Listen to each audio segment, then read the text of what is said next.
Chapter 1 Eyes in the Storm. Jimmy gazed at the silver and gold Christmas ornaments hanging above his hospital bed. 2 reindeer-driven sleighs twisted and turned in a soft glow of sporadic moonlight. Nurse Wilma had placed them there after he'd suffered a nasty coughing fit the week prior. He liked Nurse Wilma, or Willie, as she liked to be called, and he enjoyed the decorations. They helped make the ward a little less scary, especially at night. Jimmy's mother placed some ornaments about as well, but the reindeer and sleigh were his favorite. The 3rd and 4th floors of St. Joseph's Hospital were reserved solely for children, though it was not a very cheerful place, not really. One might think a location filled with such young souls must be a happy, festive environment by nature. But not St. Joseph's. There tended to be more adults crying here than children, and Jimmy's mother was no exception. Most of the tiny patients shared a similar look in their tired eyes. A quiet and dim sort of light flickered where happier and brighter flames once danced. Jimmy's vivid blues were starting to show the same shadows, and the more time passed, the more he was okay with that. You can only fight so much when you're so young. Jimmy understood that he was very sick. He also knew that his parents and the doctors, even Willie, were not admitting the whole truth of what ailed him. He could see it in their faces, especially their eyes. His mother's once brilliant blue-greens were now dull, flat, and almost as gray as the snow-burdened clouds which drifted over the hospital in recent days. Jimmy could always tell when his mother had been crying, regardless of how hard she fought to conceal it. His father was just slightly better at hiding his own sorrow, but he wasn't quite good enough to fool Jimmy. His letters home were always full of cheer and hope, but the way his mother skipped over certain sections when she read them aloud to Jimmy told him that his father was indeed quite sad. For several weeks now, the Army had been trying to arrange transport for Jimmy's father so he could return home to be with his family, but correspondence had since become harder and harder to receive. Hitler's war machine was intent on ruining Christmas for everyone, it seemed, even sick children half a world away. It was the combination of tears, hushed voices, and quivering tones which hinted to Jimmy that he wasn't getting any better. He might feel okay from time to time, but despite his spirits, he knew something was terribly wrong. He was feeling less fine and less happy as more and more time passed. Part of Jimmy tried its best to battle the sorrow he felt growing in his heart, but there was also a tiny voice in his mind which whispered that being sad was okay. He didn't like that little voice, not one bit. But it was difficult to ignore, and it was persistent. No, there wasn't much fun to be had in this children's ward, but the decorations did help a little. Snow fell in quiet grandeur outside. Jimmy watched it with a small grin and thought of the times he used to play in the cool white stuff.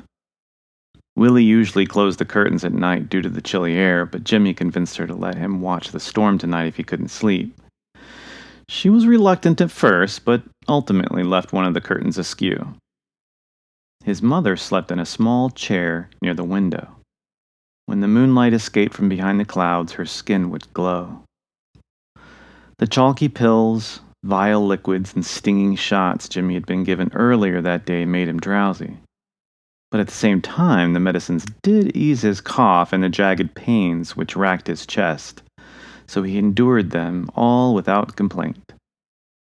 He had slept most of the day due to the drugs, and now he was finding it somewhat difficult to drift off again. A gust of wind turned the window white for a second, and larger snowflakes began to fall. Jimmy wished he could sneak out and scurry through the fresh white mounds.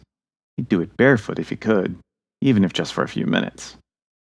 A tiny cough and a not-so-tiny rattle in his chest reminded him that such capers might be ill-advised. His mother stirred at the sound he made, but soon drifted back into her dreams. Across the room, a dozen or so beds cradled sleeping children, while next to them, the occasional parent dozed in whatever chairs they had managed to procure, or a cot brought in by the staff. But one little girl in the far corner of the ward was still awake and singing about Santa. Her father half sat, half slumped next to her in a chair far too small for him. He snored as if he'd never get the chance to do so again and was therefore giving it everything he had.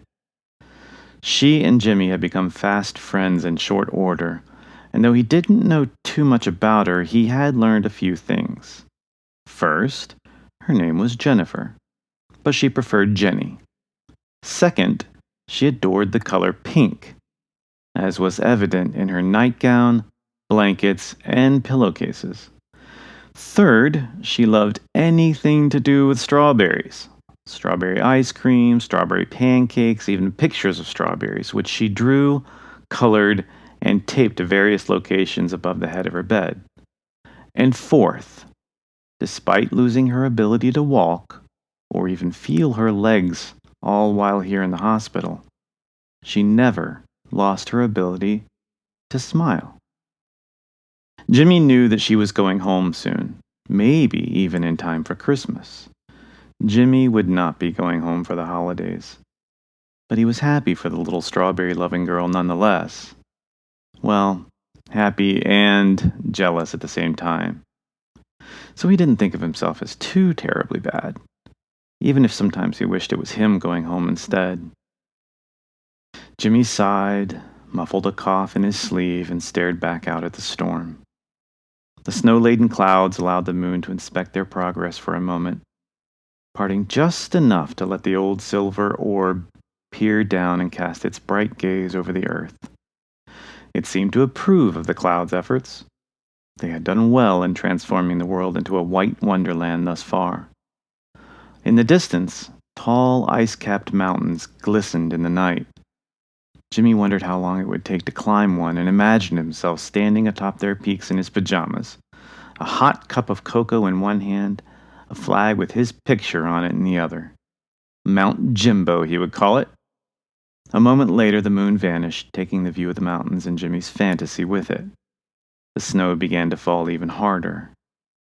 Jimmy watched the distance his eyes could penetrate into the night shrink ever closer towards the window. There would be a good amount of snow on the ground in the morning. He wished now more than ever that he could at least toss a snowball, maybe roll one down a hill. It might even be good sledding snow, too. That would be even better. Whatever the case, Jimmy knew he wanted to play in it. What he did not know was that out in the storm, several pairs of eyes were looking back at him thinking the exact same thing.